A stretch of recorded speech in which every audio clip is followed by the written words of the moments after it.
Hi guys, it's Carlissa.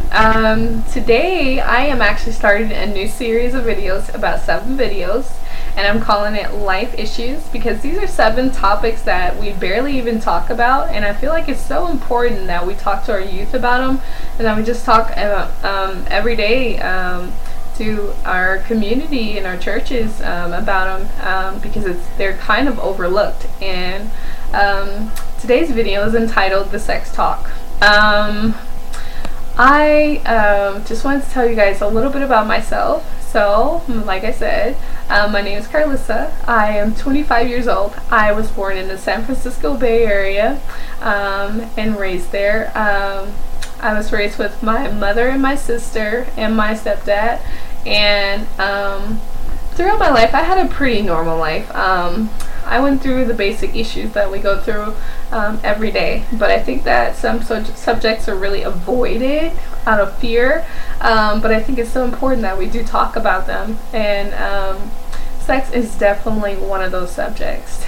So I'm just going to tell you a little bit about a few of the things I fell into. I had a couple of relationships in my lifetime that I fell into sexual immorality, and the very first one, I was in a relationship, and it was a very toxic relationship, and it being a toxic relationship, it had a really bad breakup, and I spent about 3 years healing from the emotional damage from that first relationship. And in fact, I even entered the second sexual immoral relationship, trying to fix and cover up and heal the pain of the first sexual immoral relationship.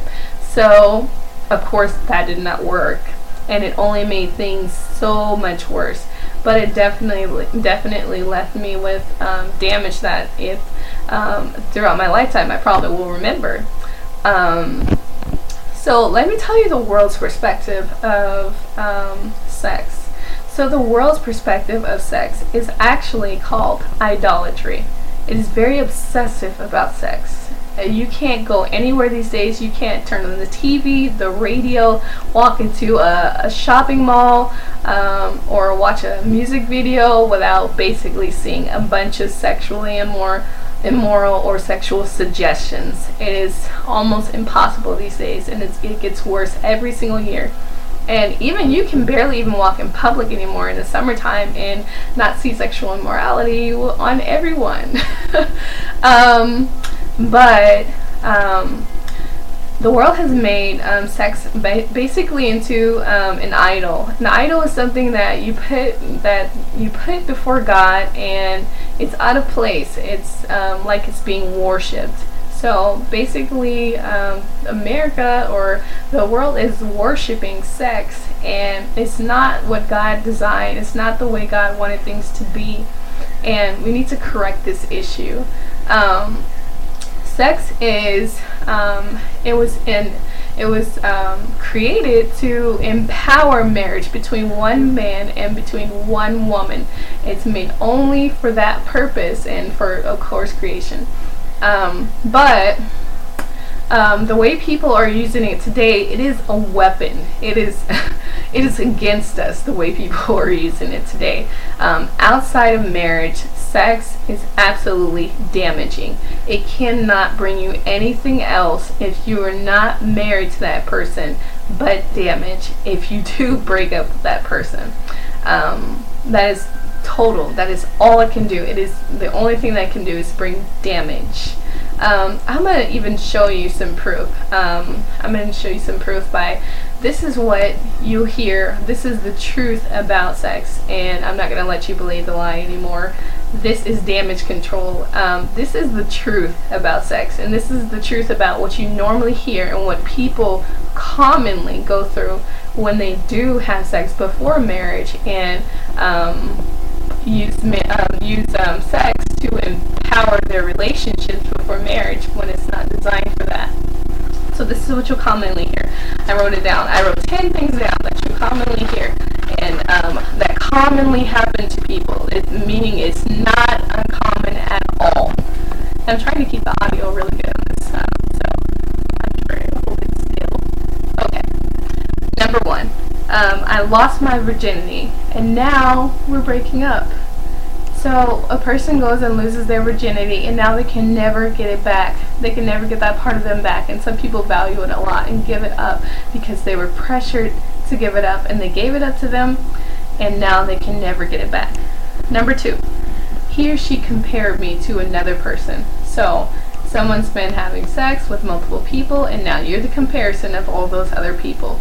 It's insulting, and it breaks your what am I trying to say? It breaks your emotions down. It's damaging. Number 3, we're engaged, so I thought it was okay until we broke up.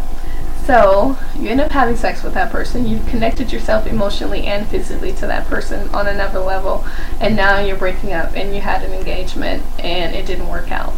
So it leaves you feeling damaged, and it can cause a lot more damage than it would seem like. Emotionally, emotional damage is very, very vivid and strong. Number 4, I love him and I know we're gonna be together. Believe me. You might say that for the next 3 relationships. A lot of people say that they love someone and then they end up breaking up. That's a common reality. It's a shame, but it's a common reality. And we shouldn't go based upon that. Number 5, he cheated or she cheated. So you didn't get the commitment that you expected in the relationship, and now you're feeling vulnerable and used and abused. Number 6, unexpected pregnancy. Very, very common, and it's the number 1 reason why we have why people are getting so many abortions, because they didn't plan pregnancies and things like that. I'm not going to comment much on that subject until the video of, but number 7, I feel used. People feel used, they feel dirty, they feel like they can't get something back, and like they emotionally bankrupt themselves. Number 8, I feel like I have to marry this person because I had sex with this person. So basically someone's making a commitment, a lifelong commitment, because they feel obligated. That's horrible. And number 9, I wish I had waited. People regret their decisions all the time to have sex with people, or to be in a relationship with someone. And number 10, this is a scary one. Number 10 is suicide. This actually happened to me in one of my relationships, and someone was emotionally connected to me in a way that I wasn't to them, and they wanted to commit suicide for it, and it was a very scary reality, seeing that person basically almost die. And I really want to I really want this to be a strong message to our youth and to everyone who is thinking about these things, who is old enough to be thinking about these things. It can be very damaging to make wrong decisions about sex. There's diseases that you could be exposed to, and there are many other dangers emotionally and throughout your entire lifetime that you could suffer through by making wrong decisions regarding sex. Like I said, sex is for and intended for marriage, to empower a marriage, and it's best used where it belongs, not where it doesn't belong. It's out of boundaries when it's outside of marriage. I want to empower and encourage you today. Abstain from sex. Obey the commands of the Lord. Live your life holy and acceptable before the Lord, because it protects you. It protects that person, and it protects you. You're also putting your soul in compromise when you submit yourself to these things. So don't compromise. Protect yourself. Keep your ways committed to God. Don't worry about what other people think. Don't let anybody tell you that you need to, that you must, that it's a good thing, or don't bow to the pressure of the world. You don't have to. And I'm going to tell you today, I am 25. I'm not going to have sex with anyone until I'm married, and I refuse to let anyone make me bow to that. You don't have to bow to it, and you can be empowered to do more and to be more. And I just want to encourage you to do that today. Like I said, I have a series of videos, and I'm going to continue to make these videos, and I want you guys to watch these videos and share them, because our youth need them, and they need to know that someone's there for them and the best decisions about these kind of things. And I definitely want you guys to continue to watch these videos. If you haven't already, add my page, and I will see you guys soon.